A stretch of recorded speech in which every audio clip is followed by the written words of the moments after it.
Seja bem-vindo ao Conversa Capital. Recebemos esta semana a Presidente do Conselho das Finanças Públicas, Nazaré da Costa Cabral. Muito obrigada por estar aqui com a Antena 1 e com o Jornal de Negócios. Como sempre acontece, começo por lhe perguntar o que é para si neste momento capital em Portugal? Bom, antes de mais nada, muito obrigada pelo convite. Aquilo que eu penso que é capital em Portugal, como que creio que na maior parte dos países, é a descoberta de uma vacina ou de uma cura que, de facto, de uma cura para esta pandemia que estamos a sofrer há alguns meses e que, de facto, tem, determinado alterações muito profundas na vida das pessoas, tem tido impactos avassaladores do ponto de vista da saúde pública e da vida das pessoas e também, como sabemos, do ponto de vista da economia. E são esses impactos na economia que levaram o Governo a apresentar um orçamento suplementar, uma proposta de alteração ao orçamento para 2020 e o Conselho das Finanças Públicas já se veio a pronunciar sobre esse orçamento, dizendo que é demasiado otimista quando comparado com as previsões do Banco de Portugal ou mesmo com as previsões do próprio Conselho das Finanças Públicas. O que é que vos leva a chegar a esta conclusão? Bom, nós notamos que na previsão que está subjacente ao orçamento suplementar, existem 2 ou 3 riscos que podemos qualificar como sendo riscos descendentes e um deles está justamente relacionado com a questão macro, portanto com o cenário macro. Nós fazemos notar que a projeção do Governo que aponta para uma taxa de crescimento uma taxa de recessão económica, neste caso uma taxa de crescimento negativa na ordem dos 6,9%, que está de facto ali muito no limite superior das projeções, das principais projeções que têm sido feitas, inclusive as do Conselho das Finanças Públicas, e que, se observarmos, nomeadamente aquelas projeções que foram publicadas, desde logo as do CFP e também as do Banco de Portugal, que essa mesma projeção do Governo já está fora deste intervalo de projeção. Depois há essencialmente 2 elementos, um deles que concorre claramente para o produto, para a taxa de crescimento da economia, que é a questão do consumo privado. Aí notamos que existe uma subestimação importante, face àquilo que são as projeções também da maior parte dos organismos nesta matéria, uma subestimação daquela que vai ser a queda do consumo privado. E isto é um aspecto que tem relevância, desde logo, porque depois também condiciona o comportamento da receita fiscal. Portanto, tem implicações diretas do ponto de vista da evolução da receita fiscal. Portanto, são esses 2 fatores que, à partida, dão um maior otimismo às contas do Governo. Juntamente com a questão também da taxa de desemprego, que, de novo, verificamos que ela está, digamos assim, apartada daquilo que são, pelo menos em 2 pontos percentuais, daquilo que são as outras projeções mais recentes.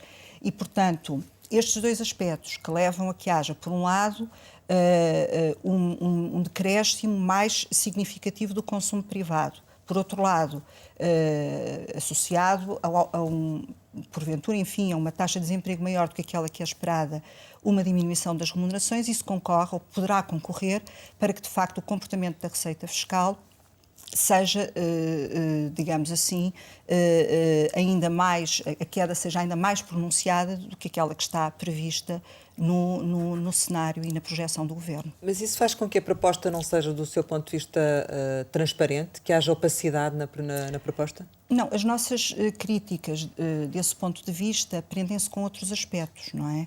Quando nós falamos do princípio da transparência orçamental, nós estamos a falar, desde logo, um princípio que tem concretização na Lei de Enquadramento Orçamental. E é um princípio que obriga a 2 coisas muito simples. A que, por um lado, os documentos orçamentais e também os documentos que, obviamente, depois acompanham a execução orçamental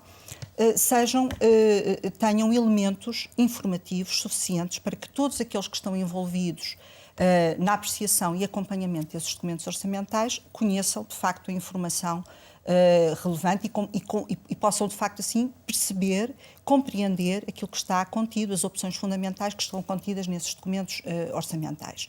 Mas, por outro lado, o princípio da transparência significa que há uma obrigação por parte do Governo, desde logo, de prestar informação suficiente às várias instituições, desde logo aos outros órgãos de soberania com quem se relaciona, mas também relativamente a estas instituições de acompanhamento e, desde logo, o Conselho das Finanças Públicas, certo. porque nós recebemos essa informação e, obviamente, que é desejável que essa informação seja uma informação de qualidade e completa, o mais completa possível. Mas a minha questão é se vocês não receberam a informação ou se essa informação não está de todo na proposta, ou seja, na verdade não está acessível nem para vocês, nem para os contribuintes no modo geral. Desde logo, exatamente. Portanto, nós notamos no nosso relatório que, por um lado, o relatório que acompanhou a proposta de orçamento suplementar, tratando-se digamos, de uma revisão muito profunda do Orçamento do Estado, que ela obrigaria a que os mesmos elementos informativos, ou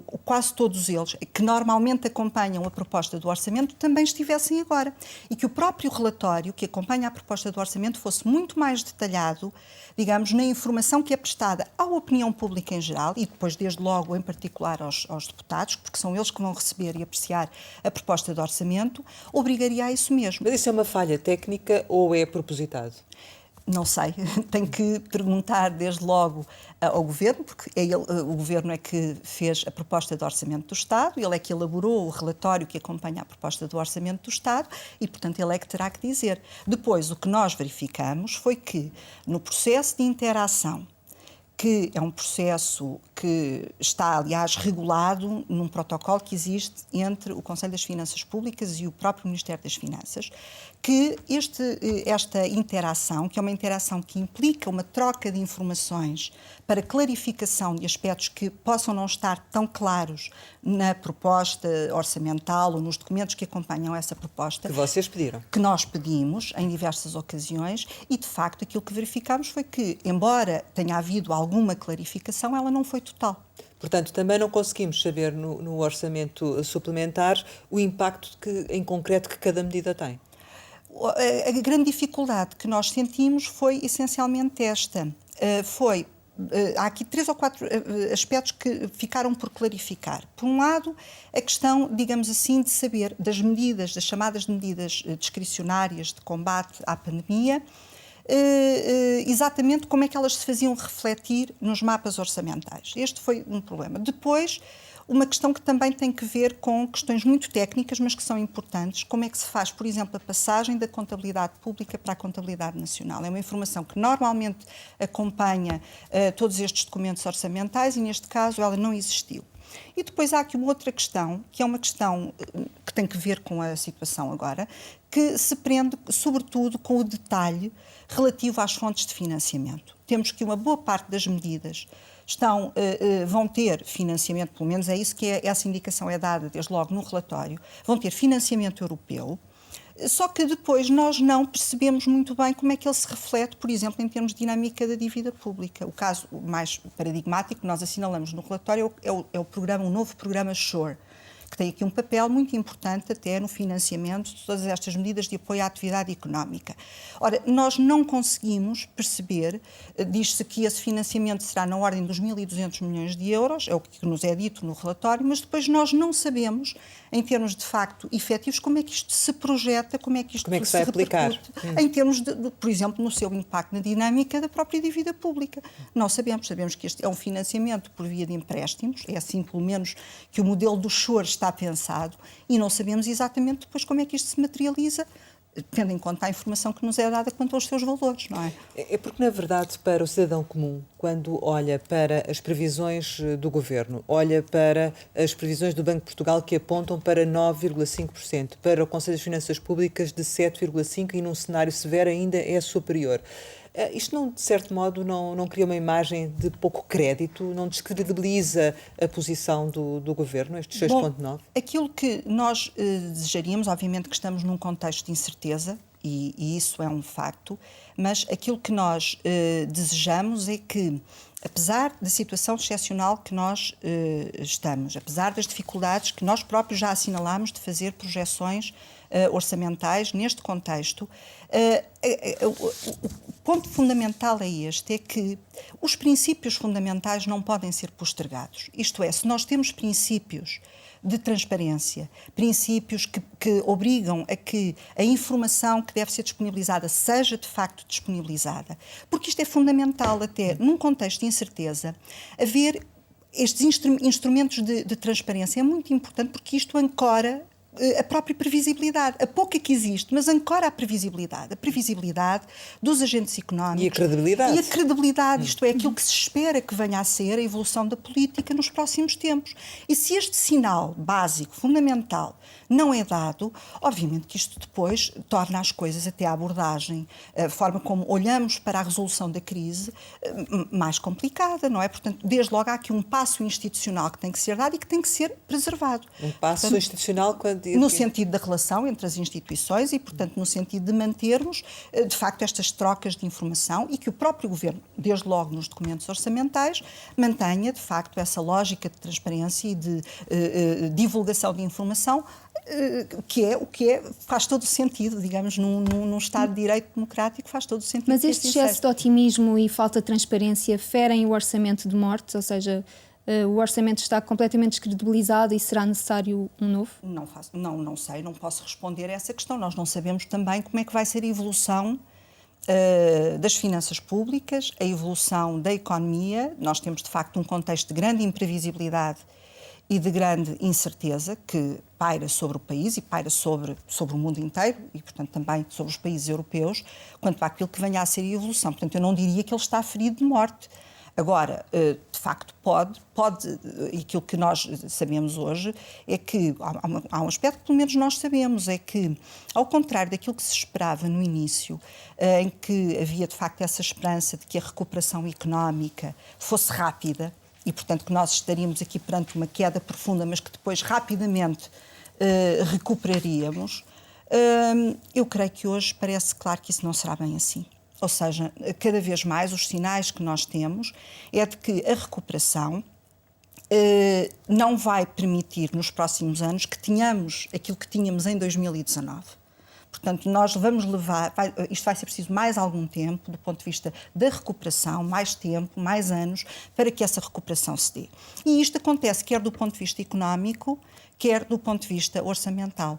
E, portanto, com este contexto, de facto, de grande incerteza, e a incerteza, desde logo, está ligada à própria evolução da pandemia, porque nós não sabemos exatamente quando é que vamos ter uma solução para este problema e, portanto, obviamente que não é expectável que essa recuperação tenha a celeridade e a rapidez que inicialmente se supunha. Há realmente margem para se chegar ao tal cenário severo que vocês apontam ao nível dos 11% nesta altura?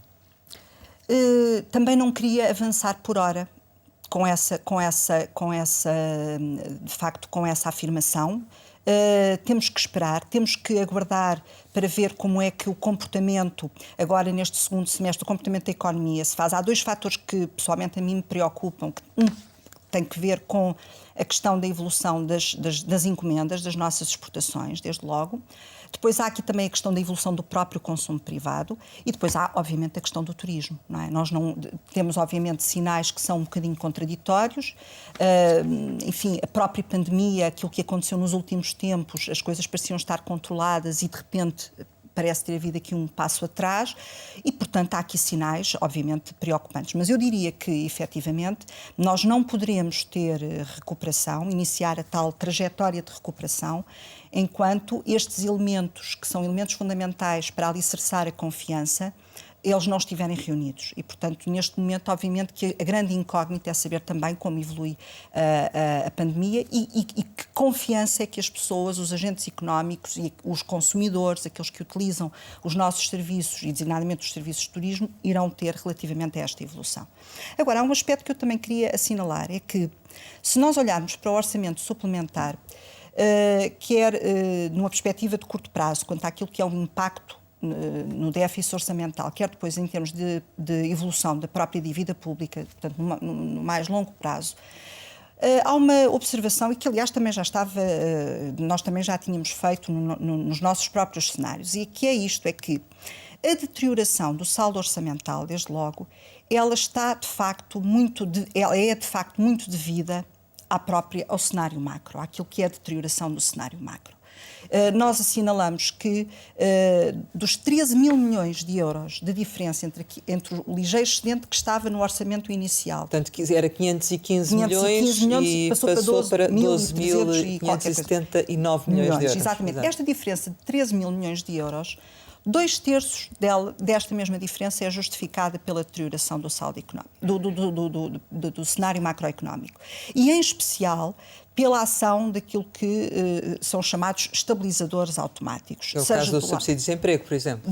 Mas, sobretudo, do lado da receita. Portanto, a ação que é induzida no comportamento da receita fiscal e da receita contributiva. E temos aqui, de facto, uma perda assinalável de receita, por exemplo, desde logo no IVA, e depois também ao nível do IRC e, é claro, do ponto de vista também da cobrança das contribuições para a Segurança Social. Porque são, de facto, tributos que reagem, de facto, de forma muito sensível ao ciclo económico. Portanto, só 25% é que é no fundo, a derrapagem correspondente às medidas para... Até um pouco menos. Portanto, nós estimamos que elas estarão em cerca de 3.400 milhões de euros, portanto, o equivalente a 1,7% do PIB, e, portanto, obviamente que isto o impacto destas medidas discricionárias acaba por ser menos expressivo do que aquilo que é o impacto adveniente da própria deterioração económica. Mas isso significa que o Governo podia ir mais longe nas medidas discricionárias?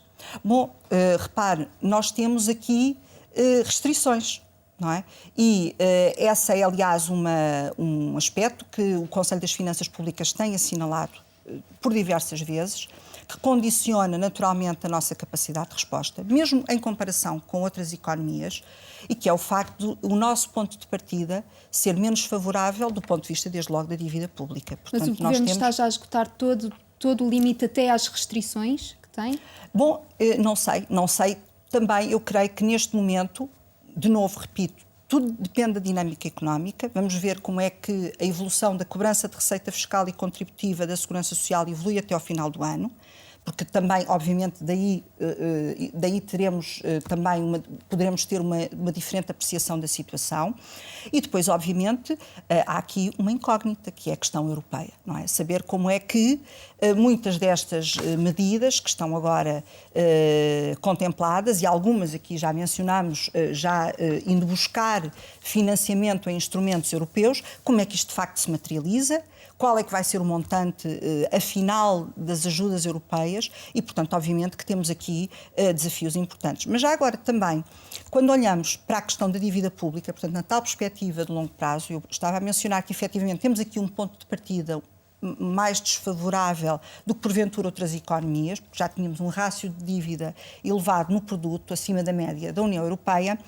Mas nós verificamos que esse crescimento, que vai dos 117,1% do PIB para os 134,4%, que é agora o valor apresentado no orçamento suplementar, de novo, ele é praticamente, ou de uma boa parte, quase 2/3, é de novo justificado pelo tal efeito dinâmico e, sobretudo, pela evolução, neste caso, queda do PIB nominal.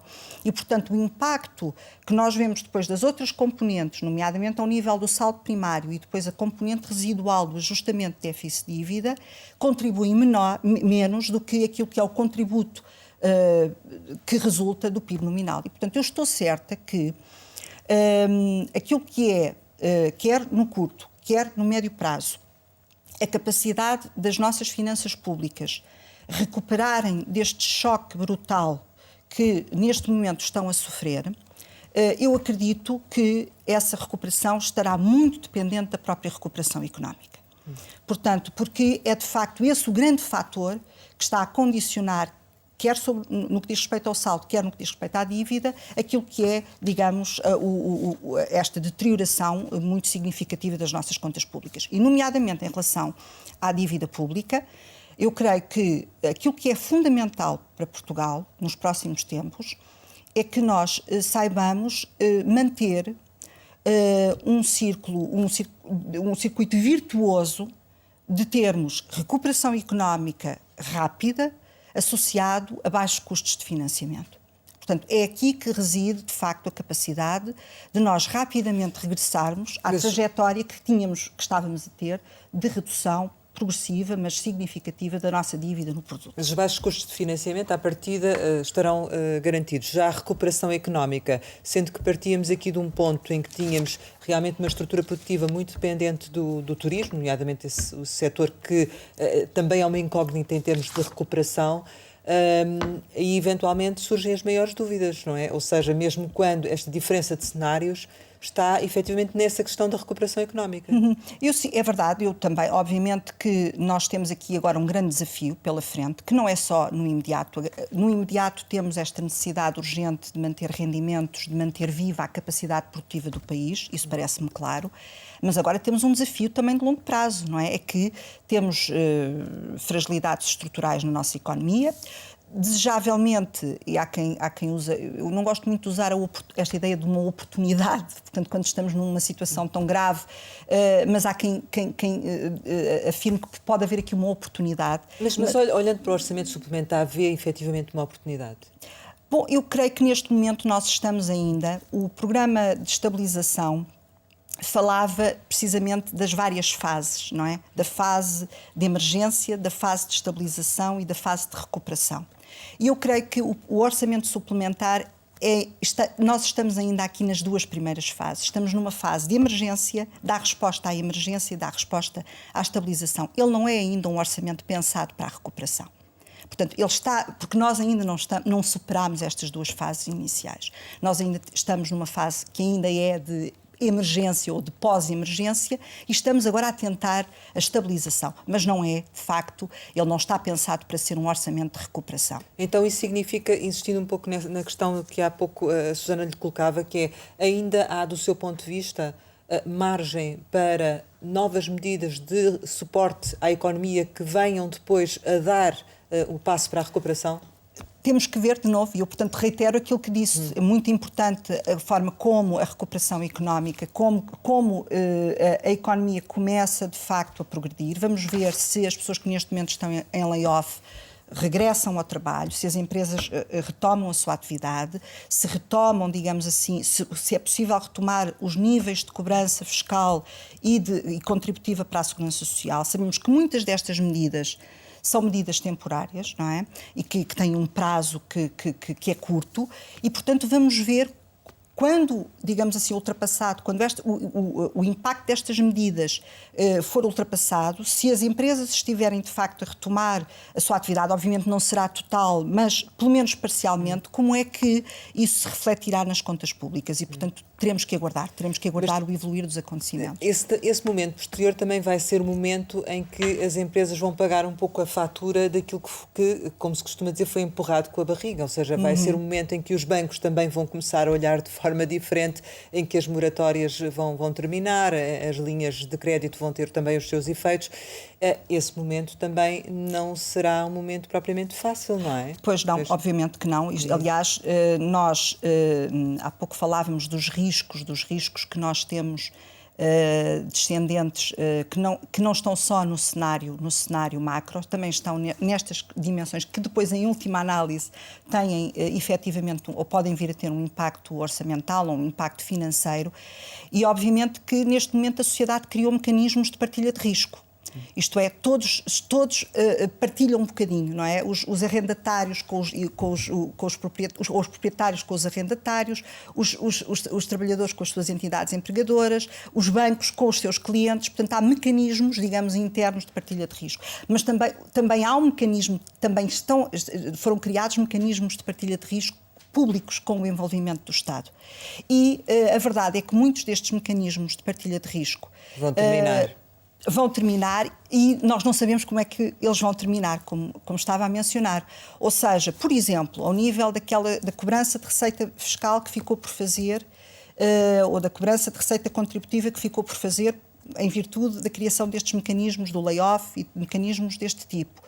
Se haverá capacidade por parte das empresas de, mais à frente, poderem, de facto, neste momento, enfim, houve situações de verdadeira isenção, mas também houve situações em que houve diferimento de pagamento fiscal e, portanto, temos que saber se as empresas terão condições para, depois, quando retomem a sua atividade, pagar esses mesmos impostos. E depois, em relação à questão das moratórias. Esta é uma área muito, digamos, com grande impacto, ou que pode vir a ter um grande impacto.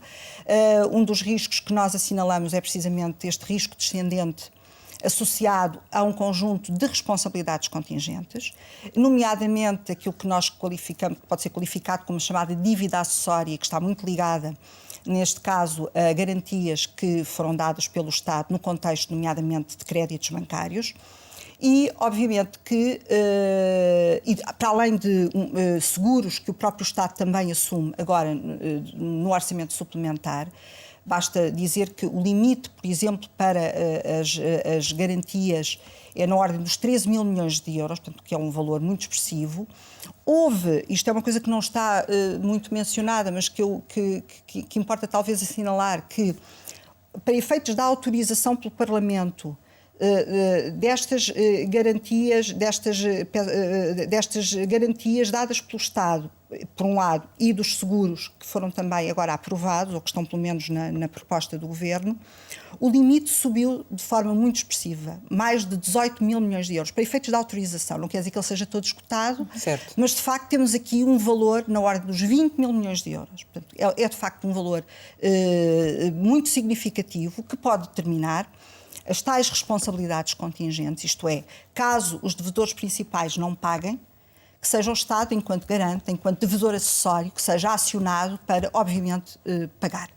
E, portanto, temos aqui, de facto, o peso das responsabilidades contingentes a surgir também de forma muito significativa neste orçamento suplementar, a ser reforçado muito neste orçamento suplementar e, obviamente, que... Uma dúvida no horizonte, não é? Uma dúvida. O Estado assumindo-se, no fundo, como um garante de última instância, e que poderá, de facto, ter de suportar aqui encargos elevados. Não é? Mas perante os indicadores que têm surgido, acha que já se vê alguma luz no fim do túnel ou ainda é muito cedo para ter qualquer tipo de esperança no horizonte?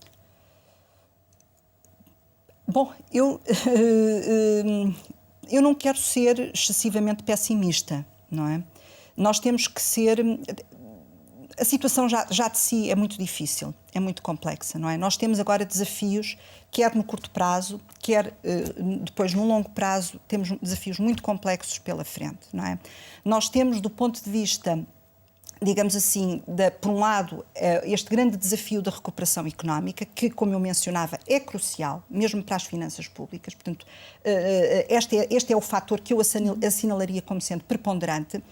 Mas depois temos aqui, digamos assim, um processo de gestão, também de expectativas, de mensagens, que, tendo em conta a situação que é a situação portuguesa, o nosso histórico, a nossa dívida pública, aquilo que são os riscos que eventualmente podem estar associados, eu há pouco falava do tal círculo virtuoso de termos a conjugação de recuperação económica com baixos custos de financiamento. Isto é algo que temos que saber gerir. Isto tem que ser gerido. E que não está a ser gerido como deve ser. Há mensagens que têm que ser passadas. Nomeadamente? Desde logo falávamos há pouco, transparência e previsibilidade é uma mensagem fundamental, é uma área fundamental. Nós, obviamente que nós não estamos a antecipar que haja, para já, problemas a nível dos mercados de dívida. A situação está calma e, em grande medida, como mencionava, também muito por força da intervenção do Banco Central Europeu, portanto, que tem contribuído para essa acalmia. Mas também sabemos que a economia é muito baseada na confiança. Exatamente. E por isso é que eu creio que o Governo, nós temos aqui uma responsabilidade nacional, não é? Portanto, não é só estarmos à espera que tudo depende daquilo que a Europa e as instituições europeias, que obviamente, enfim, já estão a fazer muito e com certeza aguardamos que haja programas de apoio até mais musculados, mas obviamente que há aqui mensagens e, portanto, uma delas é essa questão, de facto, a previsibilidade, transparência é fundamental. Depois, há aqui sinais, por exemplo, que têm que ver com a gestão que se faça destas áreas que, porventura, podem ser mais problemáticas, do ponto de vista daquela que é a leitura que esses mesmos mercados financeiros, não é? Que às vezes até são olhados com um certo... Mas, enfim, são eles que nos financiam. O mercado de dívida, nós temos que estar alertos, portanto, e alertados para essa situação. E, portanto, mensagens que têm que ser dadas, cautelas que têm que ser demonstradas, na gestão das responsabilidades contingentes, na forma como, a par das ajudas que recebemos, se é que efetivamente traçamos um programa de recuperação económica que seja credível, que seja de facto, que as pessoas percebam que é um programa que de facto nos vai ajudar até a repensar o nosso modelo de desenvolvimento, indo ao encontro dos novos objetivos de natureza ambiental. Mas já devia estar feito esse programa de recuperação? Agora temos que começar o trabalho de casa. Quanto mais cedo ele for iniciado, enfim, eu não tenho tido grande informação sobre isso, mas quanto mais cedo ele começar a ser iniciado, para não estarmos só à espera depois daquilo que vem de fora, é conveniente que esse programa avance, que seja um programa ambicioso e que seja, sobretudo, um programa credível, que tenha que ver com a nossa própria capacidade, com as nossas próprias capacidades. E, portanto, isso é algo que também é muito desejável. Depois, do ponto de vista daquilo que é a gestão orçamental mais micro, por assim dizer, de facto, uma mensagem de prudência, uma mensagem de controle, de que a situação, obviamente, temos que dar uma resposta de emergência, mas que são medidas que são transitórias, que são medidas que não vêm para ficar, não têm um caráter permanente, não se arriscam digamos assim, pressionar permanentemente as contas públicas. Portanto, há aqui algumas mensagens que é importante veicular e eu estou convencida que se nós soubermos, de facto, fazer uma gestão prudente e inteligente desta fase, que é uma fase crítica, que nós conseguimos regressar a esse círculo virtuoso de baixos custos de financiamento com recuperação económica. Mas acha que a mensagem que neste momento está a ser veiculada está a dar informação contrária a nível interno, mas está eventualmente a produzir efeitos a nível externo? Ou seja, quando se apresenta um cenário abaixo daquilo que são previsões de outros organismos, quer-se no fundo transmitir um otimismo a nível externo, mas com isso está-se a prejudicar o impacto da confiança a nível interno? Bom, por isso mesmo é que nós chamamos a atenção sistematicamente para a necessidade de prudência. E em contextos que são desfavoráveis, que são negativos, essa prudência ainda é mais importante. E mesmo em termos externos? Obviamente, porque obviamente, as instituições internacionais fazem a leitura dos números que são apresentados, não é? Dos nossos números oficiais e, portanto, obviamente que há uma leitura externa. Portanto, não compreende mensagens contrárias a essas, ou seja, mensagens de otimismo neste momento não as compreende? Bom, aquilo que o CFP tem sido pugnado desde sempre é que essas mensagens sejam mensagens de prudência, por um lado que elas estejam próximas daquilo que será o cenário mais provável e, desde logo, do cenário mais prudente. É essa a mensagem fundamental. Vocês já trabalharam na possibilidade de existir aqui uma nova paragem generalizada, consequência de uma nova vaga da pandemia, ou não? Nós temos o nosso cenário mais severo, pensado não propriamente para uma segunda vaga, mas para, de facto, a possibilidade de a situação no segundo semestre não haver a tal retoma convincente da economia como aquela que é expectável à luz do cenário de base, por assim dizer. E, portanto, na hipótese, obviamente, de uma segunda vaga que obrigasse, por exemplo, a um novo confinamento, obviamente que isso nos arrastaria para o tal cenário mais severo, não é? E que impacto é que isso teria nas contas públicas?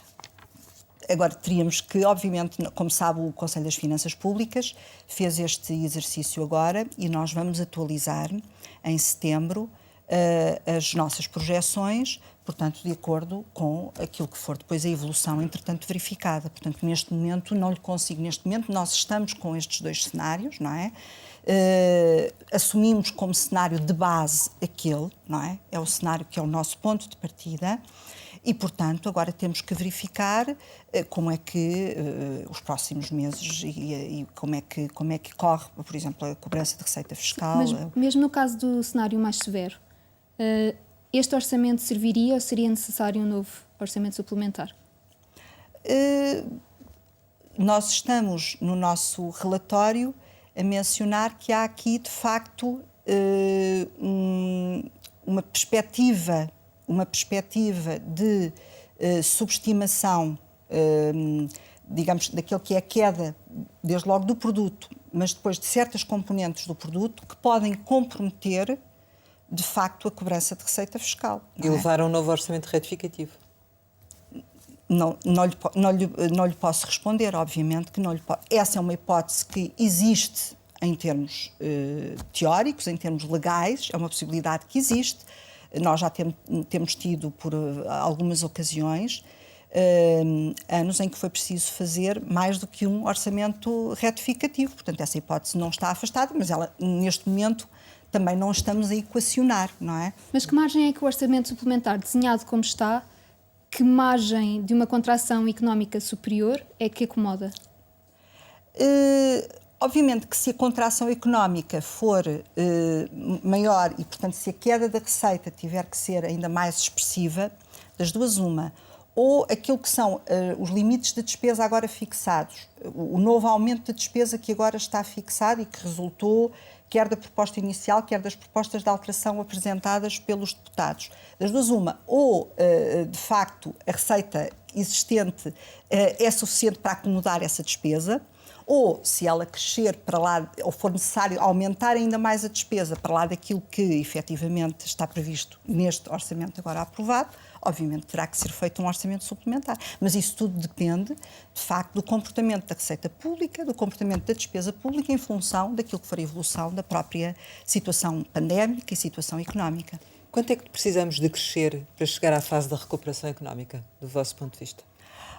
De acordo com o nosso cenário, a partir do momento em que temos um crescimento, obviamente que nós não somos demasiadamente, nós somos cautelosos, não é? No nosso cenário de base temos crescimentos, enfim, a partir de 2021, na ordem dos 3,5%, se a memória me não falha, e, portanto, nós aí já estamos, de facto, a admitir que existirá recuperação económica. Não será a tal recuperação abrupta, rápida, que até alguns organismos internacionais admitiriam logo para 2021. Nesse aspecto, somos já, no nosso mesmo cenário, somos mais cautelosos.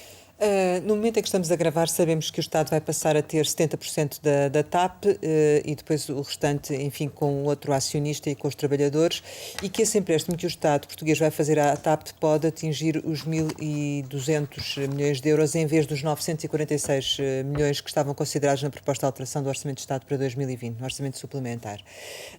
Como é que se acomoda, depois de tudo aquilo que nos acabou de dizer, este impacto da TAP neste Orçamento Suplementar?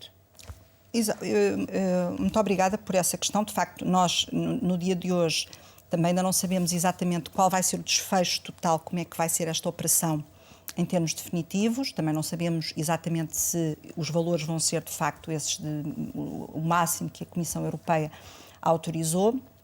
Agora, há aqui uma questão uma mensagem que eu queria deixar, que é esta. É que, obviamente, que este é um assunto muito sério, é um assunto que envolve uma grande preocupação e o Conselho das Finanças Públicas está muito preocupado com esta questão. Há aqui, pelo menos, dois tipos de custos que nós temos em cima da mesa e que até podem ser custos, porventura, entrarem em colisão, por assim dizer. Por um lado, os custos sociais. Qualquer que seja o desfecho deste processo, ele tem que, obviamente, olhar para os custos sociais que podem estar associados. Não nos podemos esquecer que a TAP tem quase 10 mil trabalhadores. Portanto, uma eventual reestruturação, não é? Da companhia. Ora bem, portanto, temos que olhar também para essa dimensão. E depois temos os custos para os contribuintes, não é? Portanto, que todo este processo de reestruturação, de mudança da sua estrutura acionista, podem vir a eventualmente determinar. E a chamada de atenção que eu queria deixar é esta, é que o Estado tem um limite de capacidade. Não é? O Estado tem um limite de capacidade. Nós podemos aumentar impostos aqui e ali, podemos até criar novos impostos, mas há limites do ponto de vista económico, da capacidade da própria economia dar resposta a esses aumentos. E da exaustão fiscal, não é? E depois há limites até do ponto de vista jurídico-constitucionais, porque há um momento a partir do qual em que um excesso de carga fiscal pode determinar uma situação até de confisco, que a Constituição não permite. Portanto, há limites para essa capacidade do próprio Estado acomodar despesa pública. Ora, o que nós neste momento enfrentamos, e a pandemia veio a revelar isso mesmo, é que o Estado tem aqui desafios enormes pela frente, e nomeadamente aquilo que são as componentes sociais do Estado. muito por força do envelhecimento demográfico, há áreas, designadamente a área da saúde, desde logo, como estamos a ver, e a área da segurança social, mas também a área da educação, que vão pressionar fortemente o Estado, e o Estado, obviamente, que para responder a esses desafios que advêm do processo de envelhecimento, enfim, de todas as exigências, das respostas a novas formas até de desigualdade, de pobreza que estão a surgir, o Estado tem que ter capacidade financeira. O Estado tem que estar capacitado para poder responder a essas solicitações, a essas necessidades.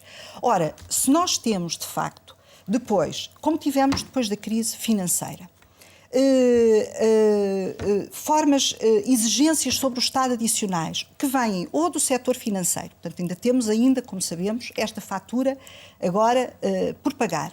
Se nós depois temos estes esforços adicionais que estão associados a processos de recapitalização de empresas, sejam elas empresas públicas ou empresas do setor privado que depois regressam à esfera pública, obviamente que nós estamos aqui a criar uma fonte de pressão financeira sobre o Estado que depois, obviamente, condicionará aquilo que vai ser, de facto, a capacidade de resposta do Estado para enfrentar aquilo que são as verdadeiras necessidades. Portanto, o que está a dizer é que não há dinheiro para tudo e alguma coisa vai ficar para trás. Obviamente, nós temos que pensar nisto com toda a seriedade e, portanto, nós temos que ter muita cautela, avaliar muito bem, independentemente da solução que na prática seja encontrada. Nós temos que avaliar muito bem os impactos que isto pode vir a ter para os contribuintes, não apenas agora, mas para os próximos anos, porque senão nós estamos, de facto, a privar o Estado da sua capacidade de resposta para as necessidades, para coisas tão fundamentais como ter hospitais a funcionar, ter médicos a trabalhar e termos uma segurança social com capacidade para responder às necessidades. E estes valores, do seu ponto de vista, comprometem isso? Repare, nós temos agora este valor que foi autorizado pela Comissão Europeia. Ele já é muito expressivo. Agora temos que ver o que é que vem de seguir, não é? Portanto, temos que ver, obviamente que, como mencionou, este processo vai envolver a necessidade de uma reestruturação. Aliás, ela está a acontecer em geral no campo da aviação civil, portanto as empresas estão a fazer, de modo geral, essa reestruturação, que obviamente isto vai implicar a redução de custos operacionais, seja com as rendas dos leasings contratados, seja com a energia, seja, obviamente, com o pessoal, com todo o impacto social que isto possa vir a ter. Portanto, nós temos aqui, de facto, uma situação que é muito, muito difícil, muito preocupante e, portanto, temos que ver se, fazendo a gestão de todos estes impactos, como é que minimizamos estes custos? Encontrar a melhor forma de minimizar estes custos. Mas como é que isso se faz? É uma resposta política? É uma resposta política. Mas acha que todos esses custos foram contabilizados e são conhecidos neste momento ou julga que o Governo devia pelo menos apresentar esses custos aos contribuintes? Nós neste momento não temos, repare, estamos a fazer um processo de mudança de uma estrutura acionista de uma empresa. Eu suponho que deverá ter que haver uma avaliação, obviamente, de qual é que é a situação, pese embora ela, enfim, até tem sido noticiada a situação. Uma avaliação tem que se conhecer exatamente qual é que são o valor dos ativos, o valor dos passivos, enfim, a situação patrimonial líquida da empresa. Temos que saber, enfim, temos que, obviamente, ter conhecimento e depois temos que perceber. Mas essa informação não me cabe a mim dá-la, tem que ser o próprio Governo a dar informação quanto àquilo que é a expectativa de custos nesta matéria. Mas ainda assim, só este facto de termos aqui uma alteração de valores, isto vai ter impacto no orçamento suplementar, ou seja, o orçamento suplementar fica desatualizado, ou não? Bom, temos que ver como é que esse diferencial, se ele entra diretamente. Depois há a questão também contabilística, não é? Do tratamento contabilístico disto. Se ele entra diretamente para o saldo orçamental, porque neste momento nós temos já inscrita como despesa de capital e, portanto, com reflexo direto do ponto de vista orçamental, os tais 946 milhões de euros. Portanto, essa diferença que virá, que não sei se vem, portanto, reparem, não estou...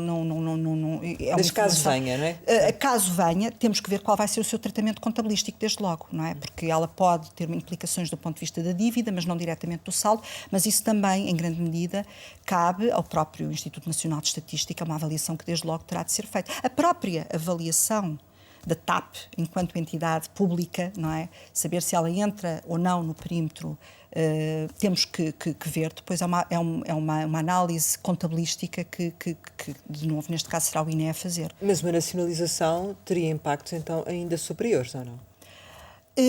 Repare, também não lhe consigo dizer, porque tudo depende, de facto, daquilo que vão ser as necessidades de injeção, de apoio financeiro que se venham a revelar e que podem ser estas, podem ser, vamos ver como é que vai ser para o futuro. Portanto, não tenho uma resposta definitiva a essa questão, não é? Portanto, o que nós temos é que ter aqui uma solução que, de facto, procure acautelar a prevenção destes custos, não é? E, nomeadamente, aquilo que é o impacto orçamental futuro para os contribuintes portugueses. Mas concorda que a TAP é demasiado grande para falhar? Um argumento tem sido muito usado pelo governo, não é? Bom, a TAP, a questão há pouco que mencionei, temos uma empresa, de facto, que tem quase 10 mil trabalhadores, é um sinal de que é uma empresa de facto muito grande, também é uma empresa que contribui muito com os seus impostos para o Estado, não é? Portanto, obviamente que ela é uma empresa grande, isso parece-me inquestionável. Agora, do ponto de vista, repito, daquilo que é a situação orçamental e aquilo que é o impacto nas contas públicas, aquilo que o CFP deseja é que a situação que seja encontrada, seja ela qual for, seja aquela que minimize os custos que possam vir para os contribuintes. É isso que eu tenho a dizer. Portanto, não me quero estar a pronunciar sobre modelos e opções políticas, deixar cair ou não deixar cair, não queria estar a fazer esse tipo de consideração. Mas, olhando para os exemplos externos, porque esta questão da aviação civil não é só em Portugal, ou seja, há outros países que têm estado também a adotar medidas, a receber dinheiro da União Europeia para as suas empresas. Olhando para o que está a acontecer lá fora, há, enfim, algum exemplo, há alguma situação que, do vosso ponto de vista, poderia ajudar também aqui o caso português ou não? Eu creio que haverá alguns casos em que algumas das ajudas significam também uma tomada de posição do Estado no capital social, pelo menos parcial. Eu admito que isso esteja, não conheço as soluções particulares de cada caso, mas admito que neste momento já esteja a haver também reforço de capital por parte do Estado em algumas empresas da aviação civil. E, portanto, neste caso, obviamente que a situação portuguesa, apesar de tudo, é um pouco diferente, porque nós tivemos aqui o efeito da crise, mas também tivemos um efeito de um processo em que, enfim, houve aqui, digamos assim, algum problema do ponto de vista do relacionamento do Estado com os acionistas e, portanto, enfim, terá havido esta solução que, como eu digo, a dias de hoje não sabemos ainda ao certo, terá resultado também dessa mesma relação. Há pouco referíamos a questão do setor financeiro, não é? Da questão da banca, que o Estado também foi socorrer e no caso do novo banco, através do Fundo de Resolução e dos empréstimos que tem feito. Essa circunstância continua a marcar muito a agenda política, a ser até arma de arremesso entre o Governo e os partidos, mas do ponto de vista do impacto realmente financeiro, ela também se está a fazer refletir porque, no fundo, o Estado está a ir mais além do que aquilo que inicialmente era previsível. De que forma é que também o Conselho das Finanças Públicas analisa este processo? Bom, temos assinalado sempre, em todos os nossos relatórios nestes últimos anos, o facto de estas injeções de capital que têm sido feitas para o Fundo de Resolução, sob a forma de empréstimos, na verdade o Estado está a emprestar ao Fundo de Resolução, elas têm tido impacto direto desde logo no saldo orçamental, são transferências de capital. Nós não sabemos se vai confirmar ou não no próximo ano o esgotamento, digamos, daquilo que falta até completar o tal valor dos 3.289 milhões de euros, se a memória também não me falha, que é o valor que está previsto como limite para financiamento ao Fundo de Resolução. E, portanto, obviamente que temos aqui mais um fator adicional de preocupação que não está ainda terminado. E, portanto, temos que aguardar também, ver como é que a situação, obviamente que, em grande medida, temos que também ver como é que a situação do setor financeiro no seu todo também evolui. É um setor que está particularmente Também a preocupa essa questão, não é? exposto à Claro. pandemia e, portanto, falávamos há pouco dos mecanismos de partilha de riscos. O setor bancário tem sido envolvido nessa, nomeadamente as moratórias que têm sido concedidas, traduzem também esse envolvimento num mecanismo de partilha de riscos que tem, obviamente, os seus reflexos nos resultados dos bancos, nas contas dos bancos e, portanto, temos que ver como é que isto fica. Poderíamos estar aqui de futuro com vista a essa recuperação económica, até porque nos tem falado muito da questão da falta de receita, não é? Resultante dos impostos e do comportamento que pode vir a ter no futuro. Admite que haja aqui a necessidade de aumentar alguns impostos para compensar? Isso é quase, no fundo, como incontornável? Bom, temos que, de novo, há uma preocupação que eu colocaria mais, se calhar, do lado da despesa, não é? Nós temos que fazer uma gestão prudente da despesa, como eu dizia, portanto, o facto de estarmos numa situação de crise não significa que nós, nomeadamente quando o pior desta crise estiver ultrapassado, esperemos que seja rapidamente, que nós passemos, de facto, essa mensagem que estamos, de facto, a regressar a uma trajetória de contenção que tem que existir. Se vai haver necessidades adicionais de termos novos impostos ou não, enfim, também tudo depende, digamos, da própria dinâmica económica e eu não queria estar a antecipar medidas de política que podem surgir e que podem... Agora, uma coisa, enfim, tem-se falado, por exemplo, da necessidade... Esta foi uma hipótese que já foi avançada, até mesmo no contexto da discussão europeia. Se podemos ter que criar impostos extraordinários para fazer face, como se estivéssemos perante uma situação de guerra, de estado de guerra, não é?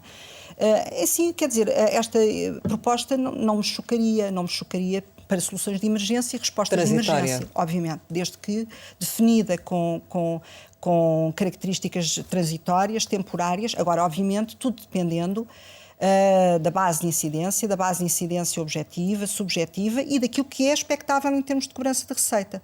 Porque se é para estarmos a criar impostos que depois podem ter impactos económicos que são negativos e depois não se espera grande coisa do ponto de vista da receita, também não me parece que este seja o bom caminho. Por outro lado, já agora também antecipando, há uma outra discussão que se vem fazendo, nomeadamente no quadro europeu, é de haver aqui o repensar de alguns impostos, de termos nomeadamente novos impostos para financiar as novas despesas europeias.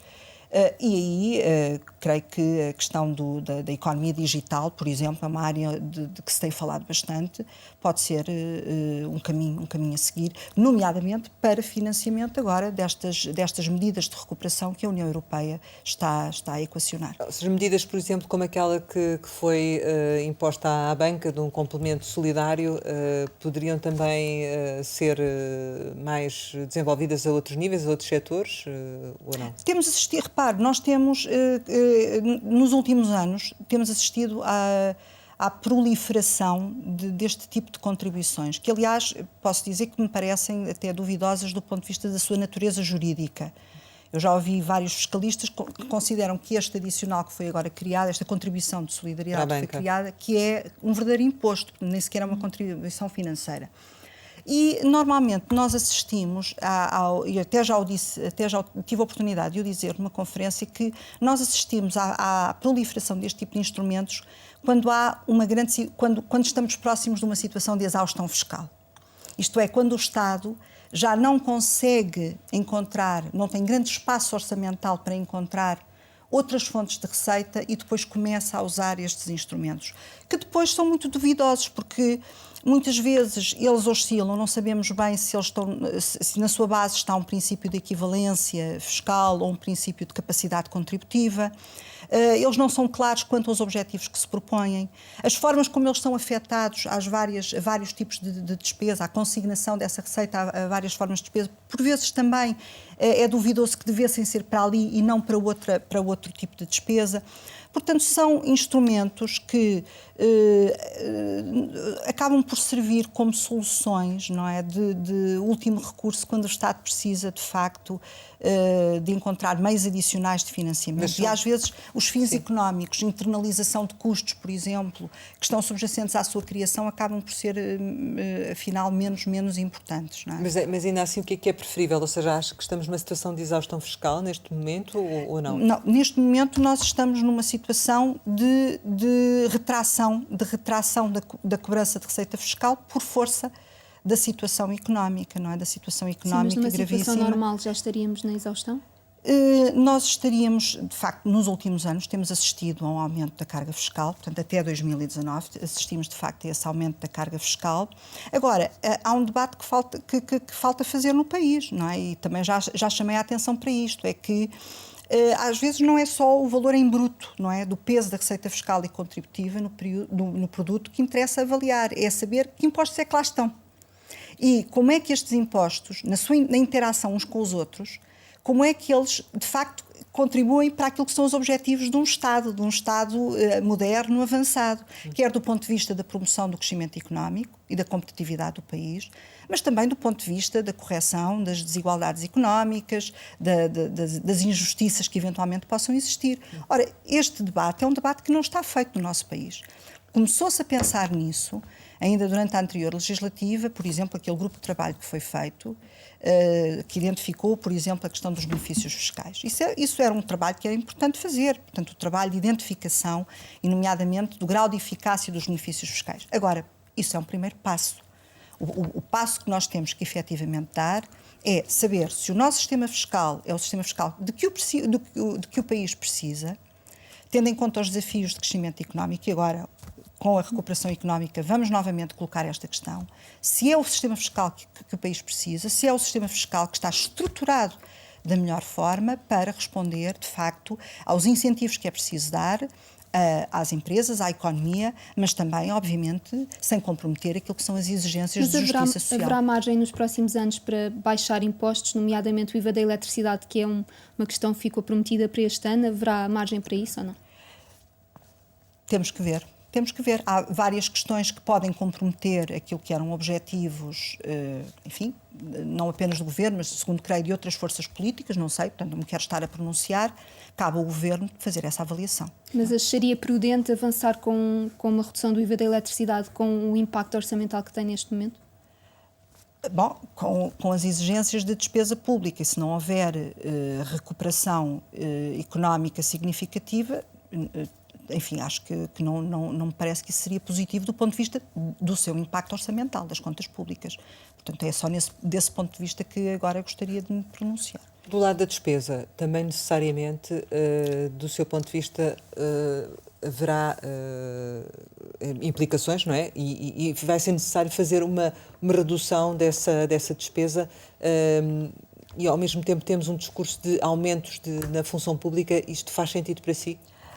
Repare, o grande desafio que nós também aqui enfrentamos é de termos instrumentos de análise da despesa pública. E estamos já a falar no próximo ano, enfim, estamos já a pensar no próximo em 2021. Ano e mais até, não é? E mais até. Portanto, nós temos que pensar, há aqui reformas importantes no país que estão por fazer naquilo que é, digamos assim, a realização da despesa pública.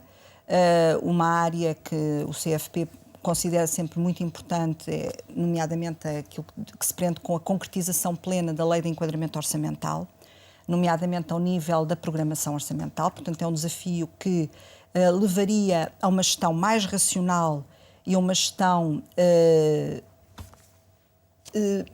mais consequente das políticas públicas. Nós, neste momento, os instrumentos de gestão orçamental e financeira que nós temos no país, eles podem ser úteis do ponto de vista do controlo. Eu consigo ter limites para a despesa, as rúbricas orçamentais dão limites para a despesa e eu consigo controlar a despesa. Eu sei quanto é que posso gastar em remunerações, em bens e serviços e por aí fora. Mas eu não tenho ferramentas orçamentais que me permitam executar políticas públicas.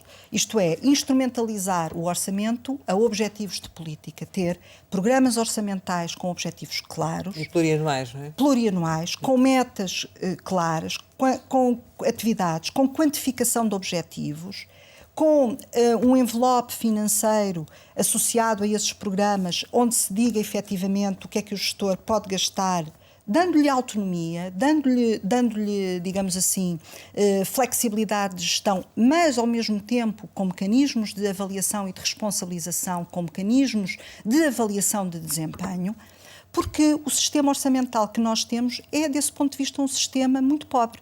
É um sistema que nós não conseguimos, olhando para os mapas orçamentais, nós não conseguimos ver o que é que eu quero fazer com aquelas rúbricas. Nós não olhamos para os objetivos, nós não olhamos para os fins da orçamentação. Olhamos para os meios, mas não para o fim. E, portanto, eu preciso saber o que é que eu quero fazer com as políticas públicas, como é que eu vou traçar prioridades de política, quais é que são os objetivos que eu pretendo alcançar. Por exemplo, fala-se muito da questão da educação. Programas a nível da educação, como é que eu quero reduzir o abandono precoce e melhorar o sucesso escolar? Só com programas claramente definidos com esse propósito, com esse objetivo de política, é que nós conseguimos, de facto, depois, no final, ter, de facto, a possibilidade de avaliar se os objetivos de política se foram bem concretizados ou não foram, se eu consegui alcançar as metas que tinha traçado, se eu não consegui, porquê é que não consegui? Certo. E, portanto, fazer, digamos assim, essa avaliação de impacto da própria política, dos seus objetivos finais, que é algo que, efetivamente, nós não temos instrumentos na nossa... E tenho já agora a lamentar que no quadro da Lei de Enquadramento Orçamental, porque, como é sabido, o Governo apresentou uma proposta de alteração à Lei de Enquadramento Orçamental.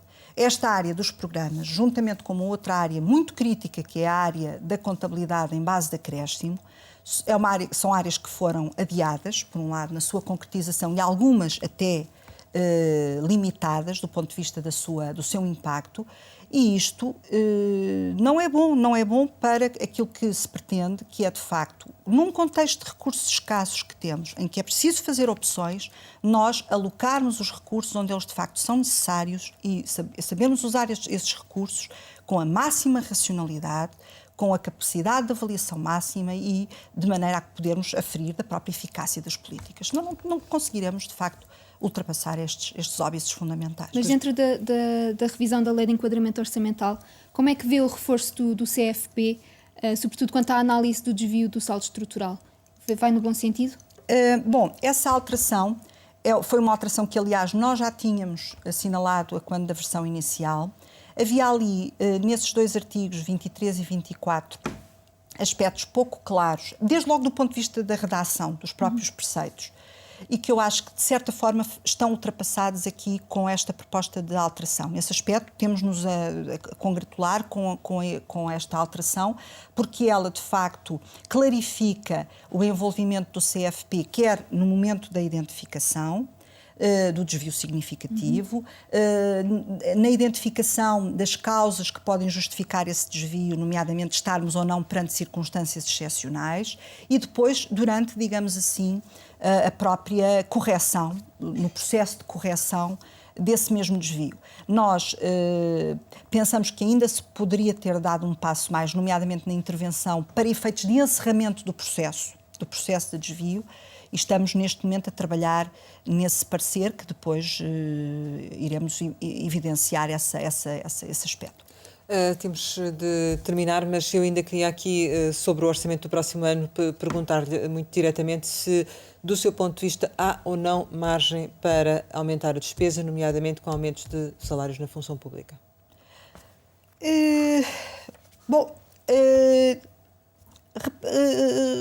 Só posso repetir aquilo que já disse. O próximo orçamento do Estado vai estar muito condicionado por aquilo que venha a ser, digamos, a situação económica e também aquilo que é, digamos, a expectativa de cobrança de receita para o próximo ano. Portanto, assumindo que temos que ter aqui uma gestão prudente das contas públicas, temos que aguardar e, portanto, em função disso, a decisão terá de ser também ela uma decisão prudente. A política de reforço de cativações faz sentido do seu ponto de vista ou não?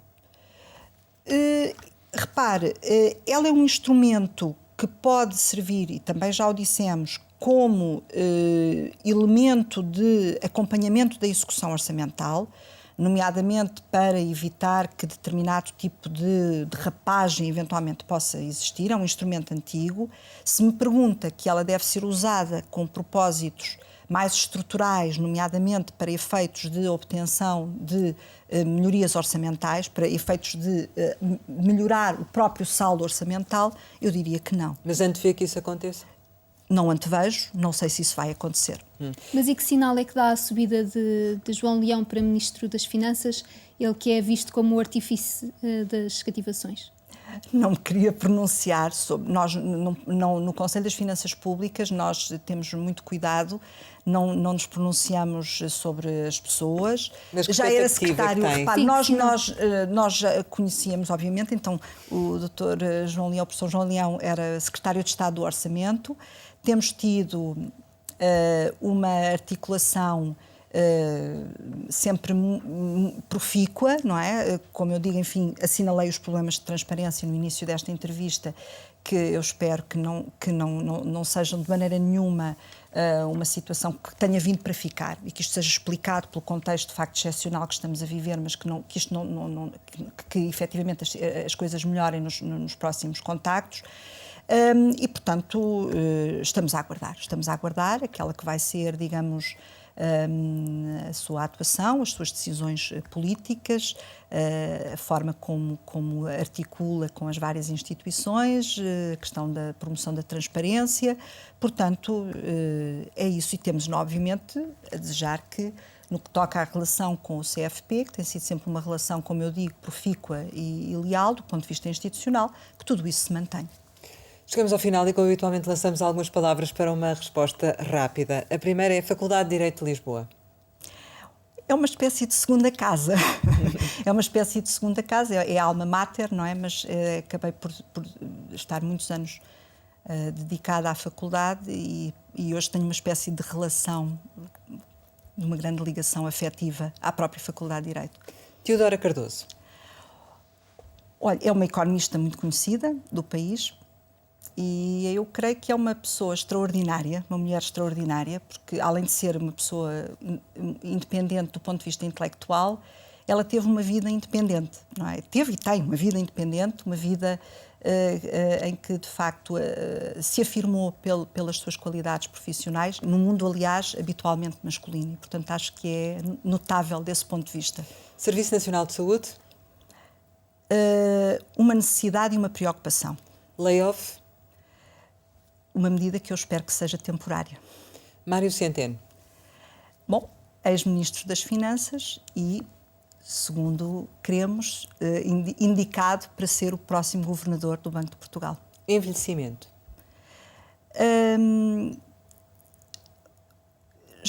Desejavelmente que seja um envelhecimento ativo e com saúde. Criptomoeda. Desafiante, tenho dúvidas e temos que esperar para ver o que poderá ser como ativo. Racismo. Uma linha vermelha que não admito que se ultrapasse. Paridade.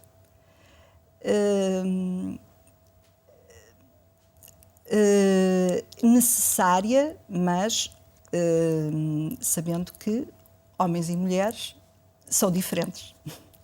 Família.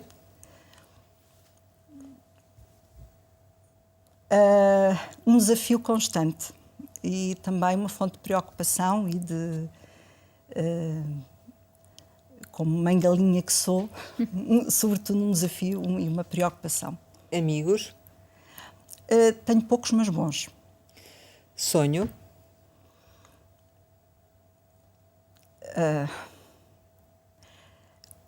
Tenho, sobretudo, o sonho em relação aos meus filhos, que vivam muito para lá de mim e que vivam bem. Ambição.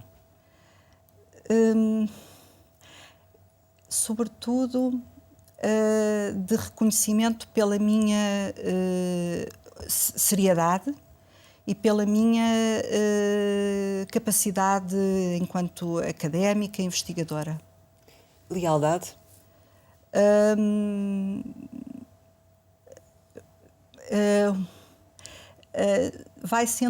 não é muito usual encontrarmos, eu tenho tido sorte, mas às vezes a falta de lealdade corrói as relações humanas. Portugal. É o meu país e tenho uma grande crença no país. Acredito de facto que podemos vir a ser um grande país. Tenho muita confiança. Nazaré da Costa Cabral, muito obrigada por ter estado aqui com a Antena 1 e com o Jornal de Negócios. Pode rever este Conversa Capital com a Presidente do Conselho das Finanças Públicas em www.rtp.pt. Regressamos para a semana, sempre neste dia, esta hora, e claro, contamos consigo.